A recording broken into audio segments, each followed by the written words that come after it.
Friends, ಈ ವಿಡಿಯೋನ ದಯವಿಟ್ಟು ಪೂರ್ತಿಯಾಗಿ ನೋಡಿ. ಇದು ನಿಮ್ಮ ಆರೋಗ್ಯಕ್ಕೂ ಒಳ್ಳೆಯದಾಗ್ಬೋದು.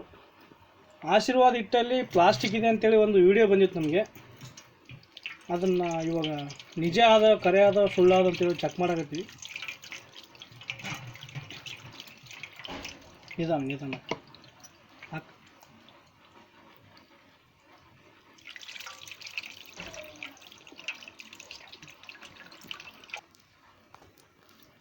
ನೋಡಿ, ತೊಳಿತಾ ಇದ್ದೀವಿ. ಪೂರ್ತಿ ನೋಡಿ ವಿಡಿಯೋ.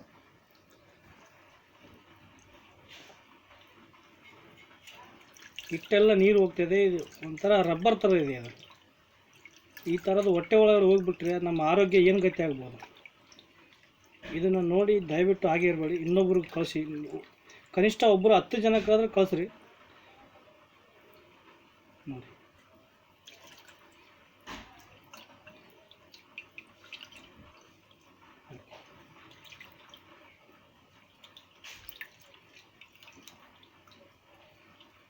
ನೀರು ಹಾಕು. ನೋಡಿ, ರಬ್ಬರ್ ಈ ಥರ ಹೊಟ್ಟೆ ಒಳಗೆ ಹೋದರೆ ಯಾವ್ಯಾವುದು ರೋಗ ಬರ್ಬೋದು ನಮಗೆ. ಆಶೀರ್ವಾದ ಹಿಟ್ಟು ದಯವಿಟ್ಟು ನಿಮ್ಗೆ ಅನುಮಾನ ಇದ್ದರೆ ನೀವು ಆಶೀರ್ವಾದ ಹಿಟ್ಟು ತೊಗೊಂಡ್ರೆ ಮನೆಗೆ ಹೋಗಿ ನೀವು ಇದೇ ಥರ ಚೆಕ್ ಮಾಡಿ ನೋಡಿ, ಗೊತ್ತಾಗುತ್ತೆ. ಯಾವುದೇ ಹೊರಗಡೆಯಿಂದ ಯಾವುದೇ ಹಿಟ್ಟು ತೊಗೊಳ್ಳಿ, ಏನೇ ಪದಾರ್ಥ ತೊಗೊಳ್ಳಿ, ಅದನ್ನು ಒಂದು ಸರ್ತಿ ಸಂಶೋಧನೆ ಮಾಡಿ ಚೆಕ್ ಮಾಡಿ ಎಷ್ಟಿಂದೆ ಊಟ ಮಾಡಿ. ಯಾಕಂದರೆ ಇವತ್ತು ನಾಳೆ ಕಾಲ ಸರಿ ಇಲ್ಲ. ದುಡ್ಡುಗೋಸ್ಕರ ಏನಾದರೂ ಮಾಡ್ತಾರೆ ಜನಗಳು.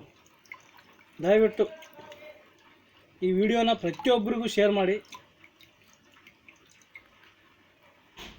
ಇಲ್ಲಿ ನೋಡಿ, ಬೆಳಗ್ಗೆನೇ ನೋಡಿದ್ವಿ ನಾವು. ಇದು ರಬ್ಬರ್ ಥರ ಈಗಂದರೆ ಮತ್ತೆ ಬಿಟ್ಟರೆ ಇದೇ ರಬ್ಬರ್ ಥರ ತಾನೇ ಜಕ್ಕೋತೆ. ಇದು ಈ ಥರ ಹೊಟ್ಟೆ ಒಳಗೆ ಹೋದರೆ ಏನು ಗತಿ ಆಗ್ಬೇಕು ಮನುಷ್ಯನ ಆರೋಗ್ಯ. ಯಾವುದೇ ಒಂದು ಬೇಕ್ರಿಲಾಗಲಿ ಏನೇ ಆಗಲಿ ಪ್ಲಾಸ್ಟಿಕ್ ತತ್ತಿ ಬರ್ತಾಯಿದೆ, ಮೊಟ್ಟೆ ಪ್ಲಾಸ್ಟಿಕ್ ಅಕ್ಕಿ ಬರ್ತಾಯಿದೆ, ಹಿಟ್ಟಲ್ಲಿ ಕೂಡ ಪ್ಲಾಸ್ಟಿಕ್ ರಬ್ಬರ್ ಬಂದಿದೆ. ಏನು ತಿನ್ನಬೇಕು ಹೊಟ್ಟೆಗೆ? ಊಟ ಮಾಡಬೇಕಾ ಮಾಡಬಾರ್ದು ಮನುಷ್ಯ ಈ ಥರ ಆದರೆ?